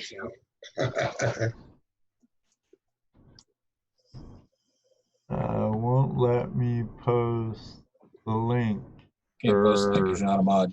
Here, Mojo, all night you take a knee. Depending on what crowd you're hanging out, and that means different things. But go ahead. Welcome, brother LBPAer. You are now a mod. Post your link. All right, let me check this out. Let's see. Oof. Because I'm trying to check out as many of you guys' channels as I can while I'm here, because you know I love watching metal detecting videos. You know, almost everybody's better than I am, so it's okay. No, but I do. I love seeing anything anybody pulls out of the ground. I think it's great that we, you know, I tell people all the time. Like, I have friends that don't metal detect, and they're like, I don't get it. I'm like, what do you mean? Dude? I'm like a modern day treasure hunter. You know what I mean? You're like that's what you are. You know, you're out. Right. You know, my buddy's like, yeah, but I go with you and walk. I got one buddy that goes with me, walks around and just kind of chats with me while I do it. And he's like, you pull so much garbage out of the ground. I'm like, well, you know, 1 out of every 100 things is great, though. You know, you got to dig it all. You know, you can't. It's just the way it is. You know. Right. I'll be right back, Ed. Okay.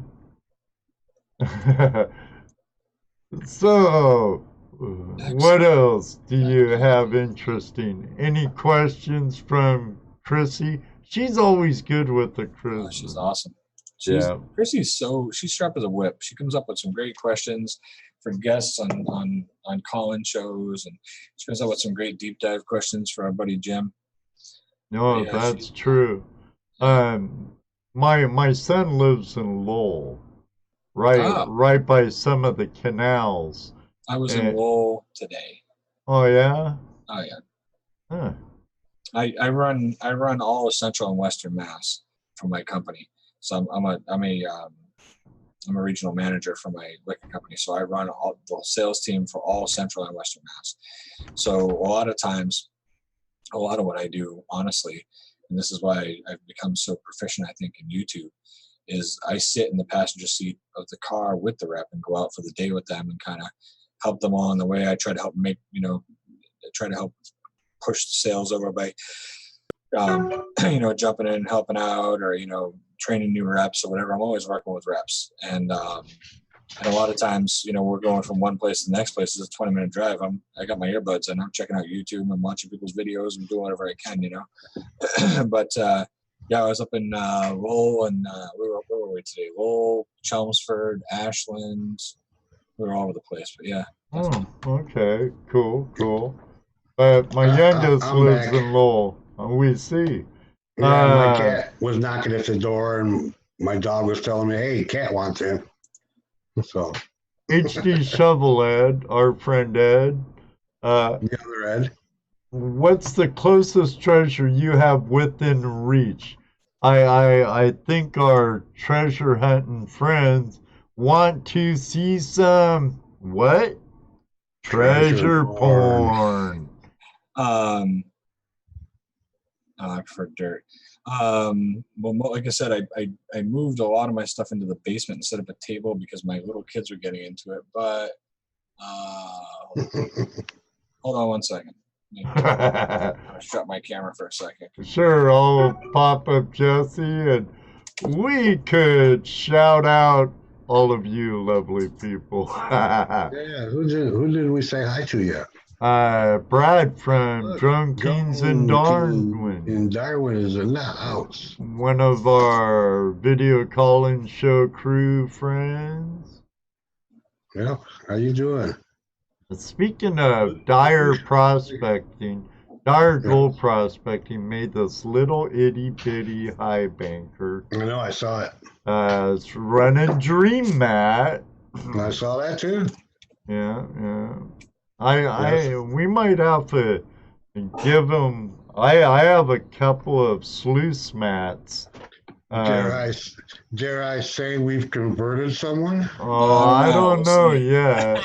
All right, so I'll show you two things that were left over there because I'm going to move.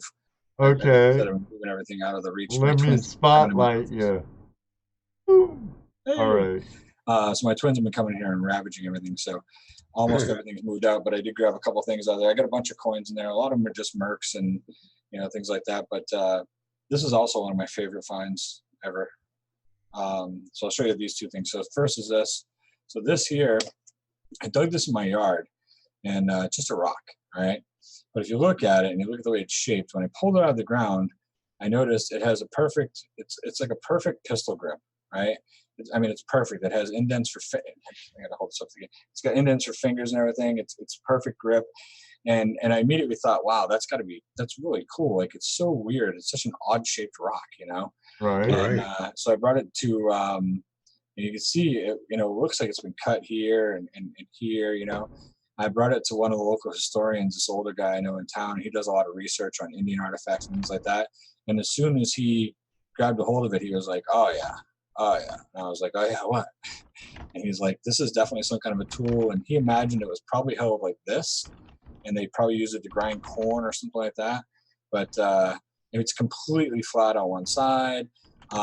It's definitely made, somebody carved this to fit their hand. And so I brought it to this guy, and he was like, oh, it's absolutely some kind of an old tool. And I found this in my yard. And like I said, it kind of looks like a monolith head or something, but it's really, really cool. And I wish you could hold it. You could just see how perfect it's amazing. So there's that. And then this is one of my other, we were talking about favorite finds. I didn't even think about this until I opened up the cabinet, and I had this up on the top so the kids couldn't reach it. But let's see if I can get a good picture of it. I don't know. It's a trime. And this is another favorite thing. I found one. I don't know if I'll ever find another one. They're so small. The signal is so ridiculous. You can kind of see it there. So it's a trime.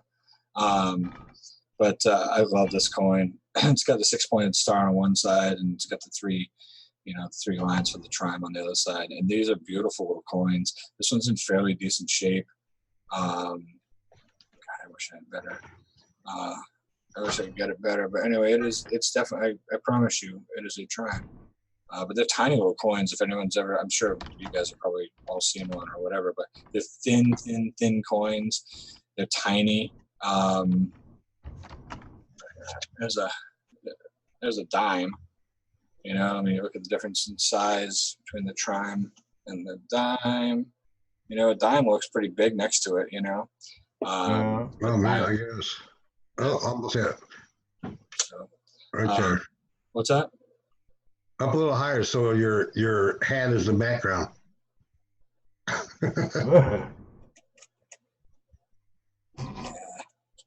Get the focus, but it's. There you go. I'll take some pictures and put them on Twitter. But yeah, this was. Oh my God, this was I thought it was a BB. This was the target that I couldn't find. This took me like probably 20 minutes to find this damn thing. Wow. You know, well, because you got kind of a faint signal. As I started digging, the signal got better, and then all of a sudden the signal disappeared. And I was running my pinpointer all through the dirt, and I couldn't find it. And all of a sudden you get a beep once in a while. They're so small and so thin that locating them once you find them, you got to really, like, I had to slow down, just have patience, you know, just kind of just really go nice and slow. And then finally I was like, what is this? And I was like, it's probably a BB pellet, you know. But no, it was this little tiny coin here, 3-cent dime, the trime. Pretty cool. A 3-cent dime. That looks about the size of my half real. Yeah, I see. That's one thing I've never found Spanish silver. I'd love to find. I've never found Spanish. Actually, that real, it might be a third of a real. I usually show it when I use it for a reference when I show gold in a pan for scale. But it's like brass, like yellow brass. Michael busy bee detecting. Unless it's gold. I haven't tested it. So. I should test it, but I don't want to scratch it to test it. He says, Michael busy bee detective says, a little smaller than a 1/3 real. Okay. So a little smaller than my 1/3 real. Yeah, they're tiny. I forget the year. I have to look it up. The design, they changed the design like 3 times. So the one that I have, I don't think they ever put years on them, but they're like from this 3-year period, this 3-year period, or this 4-year period, or whatever. They only made them for like 9 or 10 years, and then they went to a different coin, I believe. So I just want to answer. Chrissy said, have I ever done magnet fishing or cornrow hunting? I've done cornrow hunting. I've done it a few times. I still do it from time to time. I actually have, they're over here next to my desk. I have 2 jars full of dimes, just dimes, 2 huge jars, they're heavy as hell. I'm going to take my kids and my wife on vacation one of these days with it. But, I go cash my check. I'll get a roll or 2 rolls of dimes and I search them, you know. I have one of those tall liquor bottles. Galliano. But no, this is liquor. I think it was. Galliano's a liquor. It's like it looks like the Eiffel Tower kind of. No, this is a regular liquor bottle. Yeah. Probably. It's pretty tall. It's pretty big. It's about that big around. Yeah. It's a couple gallons of booze in there, and it's a whiskey bottle. All right. And it's about that full of dimes right now. My wife's been throwing. I take my change up on the table. She grabs the quarters for work, and the dimes, pennies, and nickels go in different jars.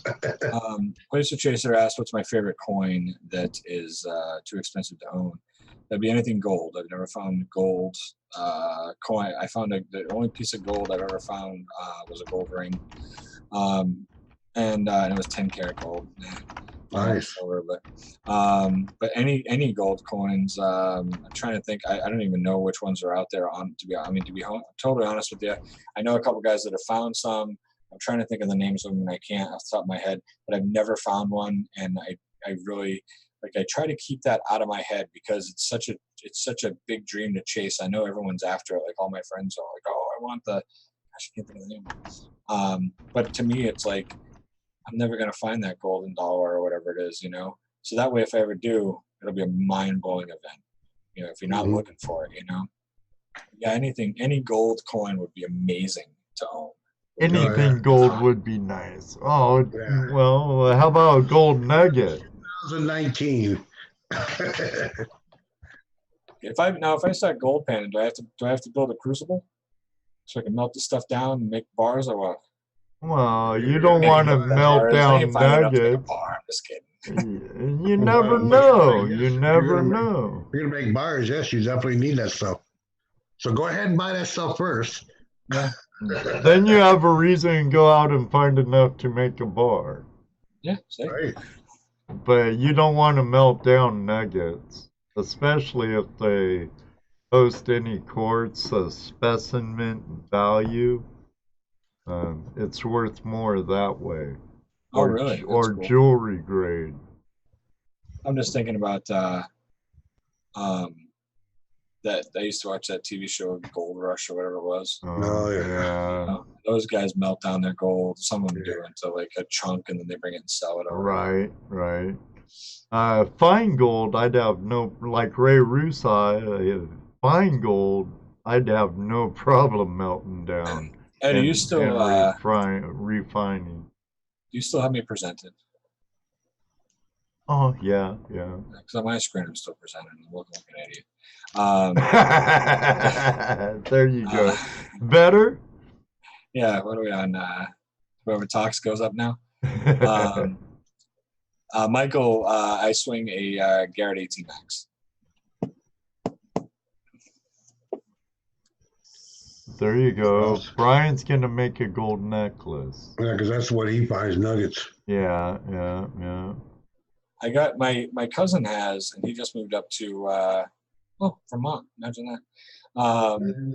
But he has like a little it's like a 4-inch head that goes on the AT Max, and he keeps telling me, "Oh man, you go out and you'll hit the small targets and this and that with it," and then he moved to Vermont. So when I talked to him last week, he was like, "Oh, if you ever want to borrow that, just drive up here and grab it. You can keep it as long as you want to." But I'd love to try out a little tiny head like that and see how it works. The Nox, that's what I was trying to think of earlier. So the Nox was coming out at the same time as the AT Max, and that's when everybody was like, "Oh, you should have gotten this one. You should have gotten that one." I've seen people who bought the Nox. People say they should have bought the Max. It was such a big. I'm happy with the machine I got. Those Nox machines I hear are amazing though too. So I got 2 buddies that have them. Just learn your equipment, and it'll be great. Yep. Absolutely. So I've heard of guys that run old stuff and they do better than people running some of the new equipment because they know their machine. Yeah. Jesse says that almost every show too. Learn your machine. Learn your equipment. I mean, use it, abuse it. Yep. Drunkings in Darwin. This is why, you're right. I think I do have a 28-hour day. It feels like it sometimes. But this is why I sleep 4 hours a night though. I literally sleep if I sleep on the weekend, if I sleep like 5 or 6 hours, I'm like, wow, man, I really got a good night's sleep, But I operate on about 4 hours a night. And I stay up and I edit videos and I'm doing my YouTube stuff. And the YouTube thing just started for us back in mid-January. So that's when something new that got thrown into the mix. For me anyhow. But it's that's why my other hobbies, I love to fish. I haven't fished at all this summer. I'm a disc golfer. Me and my kids all go disc golf, and we've only done that once. So yeah, disc golf would be good. Cool. Disc golf's fun, man. It's a cool sport. It's a lot of fun. But did you say regular golf too? No. Oh, okay. I didn't think you were that old. No. I've been in a couple of golf tournaments where it's like the 4-man scramble, so you take best ball. That's the only way I can really play. Darren, what's going on, brother? It's. Have I ever done any metal detecting videos? I've done a couple when I lived in Florida, and they were absolutely horrible. Every time I try to do a video, I'm digging nothing but rusty bottle caps and pull tabs, and it's such a pain in my ass to try to work the camera. And I'm like, man, I don't find anything when I have the camera with me, so I just gave up on it and I stopped doing videos. I was gonna actually do a YouTube channel of metal detecting. I was like, why don't metal detect enough? In the wintertime now, we're living in Massachusetts, I won't have any content. The heck with it, and I didn't do it. Then I come up with this silly idea that I do now for a YouTube channel. So.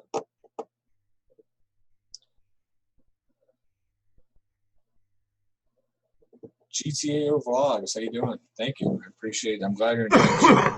That's Aaron, a friend of ours from Southern California. It's good to see Germany Travel personal guide in the house. Yeah, I said hi to Darren. It's a good dude. Yeah. See him in.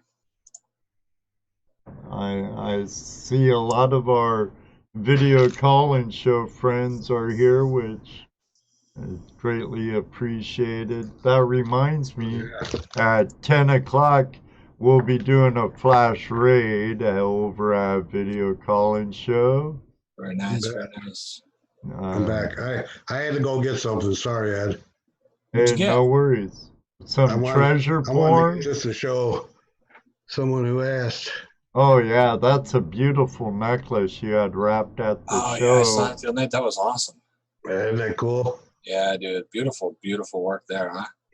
Our buddy Donald in the room there, he sent that to me and a couple other ones. My wife. And just happened to have a rock show going on this weekend, so we went there and had us wire wrapped as silver. Now, did he dig them himself? Did he find those? Donald sent you those, right? Right. That's what I'm saying. I was wondering if Donald found them. Yeah, he's in the room right now. I don't know if he found them. I don't know. We can ask him. Donald, did you dig those or? Which channel is he? He'll pop up here in a second, hopefully. There he is. That one, no. The others, yes. Wow, that's awesome that you're finding things. That's amazing. See, he sent me, where the other one's at? It's Donald K928. He sent me this also. Oh, wow. That one's nice. That's a pretty stone. I like that. And you joined a lapidary club, too. Yeah, I did. While I was at the rock show, I joined the local lapidary club. Well, I have some slabs you can make cabs out of. Yes, I've got some too. Well, hold on. What's lapidary? Stone cutting and polishing. This, this stuff here. And what's really cool about this place that I joined up here in Toledo was they teach the wire wrapping, they teach the cabbing, they teach cutting stone, they teach metal, fabricating rings. They have classes for all this stuff, and it's awesome to do because it's like $21 a year, and you go in 2, 3, 4 nights a week and learn different things. You can use all their stuff. Do your own. What's that? And you use all their stuff. Their saws, their polishers. Right. That's cool. Yeah, use all their equipment. They teach you. I joined it a while back, but it was, you know how politics is. and the people in charge at that time kind of looked down on gold prospectors and stuff. So it was kind of not the warmest welcome, but not this time. So those people are all gone. We got different people now. So I went ahead and paid my dues, and now I can go there and start doing this. What's it cost, if you don't mind me asking, per year to be in the lapidary club? Well, this one costs $21.45 a year. That's not bad. No, that's dude. And the family pack. So my wife can go. She can take whatever lessons, make jewelry, whatever. So and I'm pretty sure if you were to look around in your area, you would find one too. I'm in a men who don't wear pants while they eat pizza club. Is that similar? Different? It may be. You'd have to look a little deeper. I did join a metal detecting club in Massachusetts here, Central Mass Metal Detectors Club. Great group of people. Yeah. Some amazing detectorists in there, some just real good-hearted people. And I've been on some, that's where I found that fat Indian I was talking about. We hunted a big farm. But I'm going to have to probably bow out. I haven't been to a meeting all year. Just too busy. Are you going to pound the ground, Tony? What's that? Are you going to go to pound the ground? No, I thought I already went by. I didn't even plan for it. Where is that? Jersey? New Hampshire. Oh, it's in New Hampshire? I think so, yeah.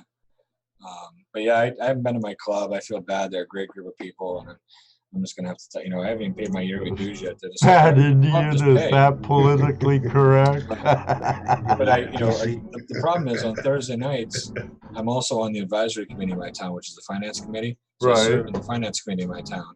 And once I joined the finance committee, that was it, because it's on Thursday nights and they meet on the first Thursday of the month, and I haven't been at a meeting forever because of that. So.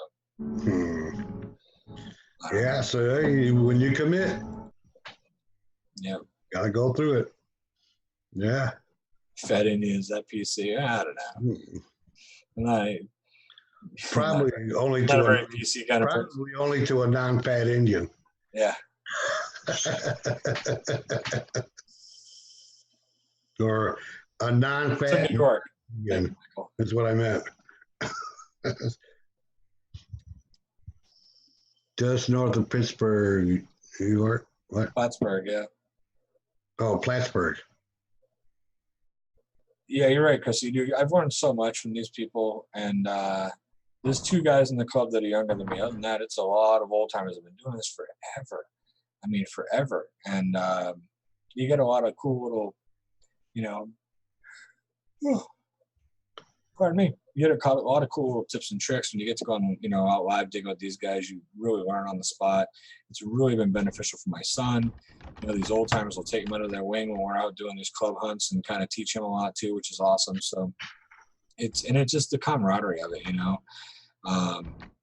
we had a beautiful Christmas party last year. It was completely awesome. We did, the Yankee swap, and we had a really good time. And just, they do finds of the month every month and stuff in different categories. It's a lot of fun. It's just nice to be able to belong to something different, that you have a chance to go out and do something. Right.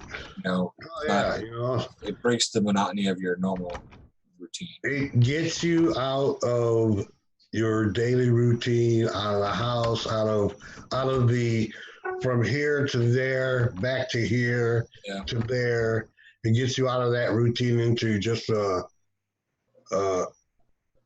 away from everything feeling for a while. Sure. I mean, you know, we all operate on feelings, right? No. I have feelings too.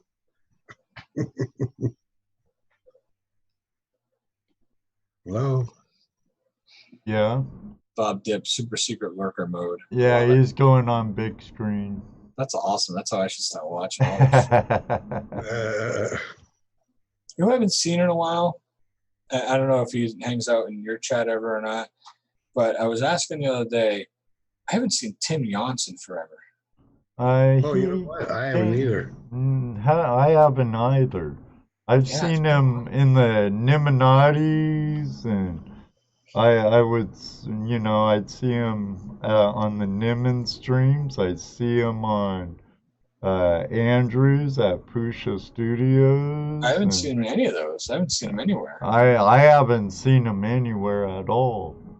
Every time I see him, he comes in, he says hi to me, and you know, I mean, he says hi all the time. I haven't seen him in a while. I just want to tell Michael, I think I am in the New Age Goonies already. I think. But if not, I will join you. But I'm pretty sure. You'll have to check. Oh, I think I'm in New Age Goonies. I'll have to check. Huh. I'm positive I am. Yeah, the same here, Blaster Chaser. I hunt little fake flakes because the big ones hide. They all add up, though. They all add up. That's right.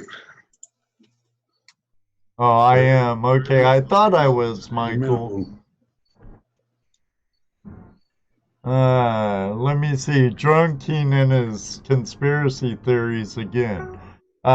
Tim Youngs and Puppet Poet, both MIA at the same time.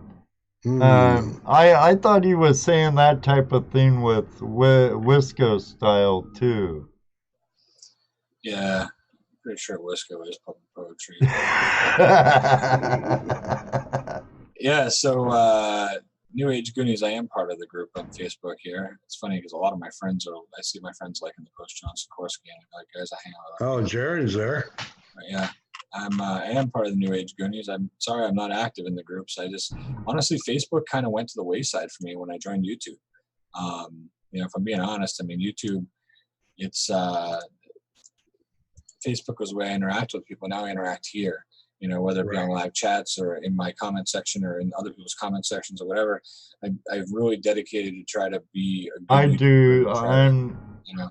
Yeah, I know exactly what you mean. I'm very little on Facebook when I'm always on YouTube. I love that picture that they had. I knew when you said join, I was like, I'm pretty sure I am, because that picture with the hand with all the coin, I love that. I think that's awesome. But yeah. The Nag Chef.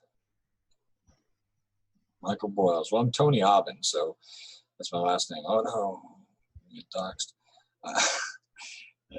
Google me. There's nothing on me. I'm one of those lucky people, I think. Yeah, so I'll come by and say hello, man.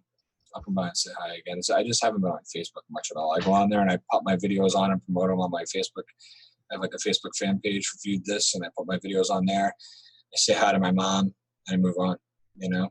Right. School's back in session. I'll probably be on a little more now because a lot of the parents communicate on there about homework and stuff with the kids. And Scouts is back in session, so a lot of that on there, you know. So you'll be on it more.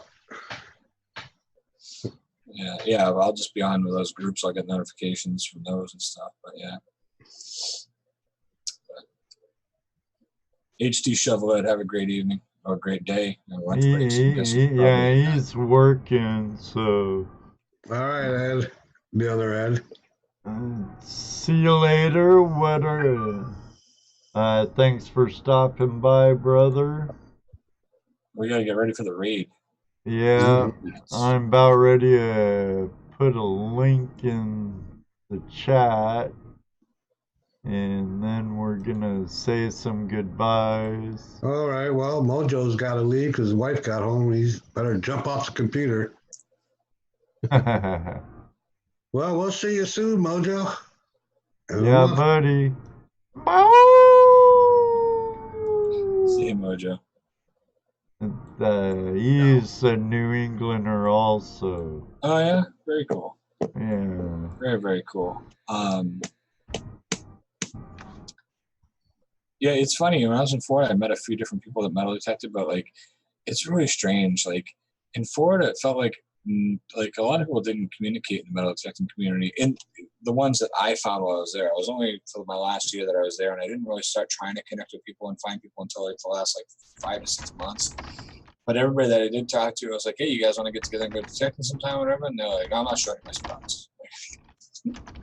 All my spots are beaches, so that's everybody's spots because there ain't, That's, yeah, there ain't nothing else to do. Nowhere else to go. But up here, just a great batch of detectorists in Massachusetts, and I get offers all the time. Hey, I got to need permission. Why don't you come? Why don't you, like constantly, and I'm like, geez, man. And I tell my friends all the time, like, I gotta get some permissions to bring you guys to. I feel bad because I haven't gotten any. But bye, Susan. We'll see you over there. Yeah. Here, let's cut it short. All right. And let me. Whoops. What'd I do? I pulled an ad. That's what I did. No, not an ad. Drum-bum-bum.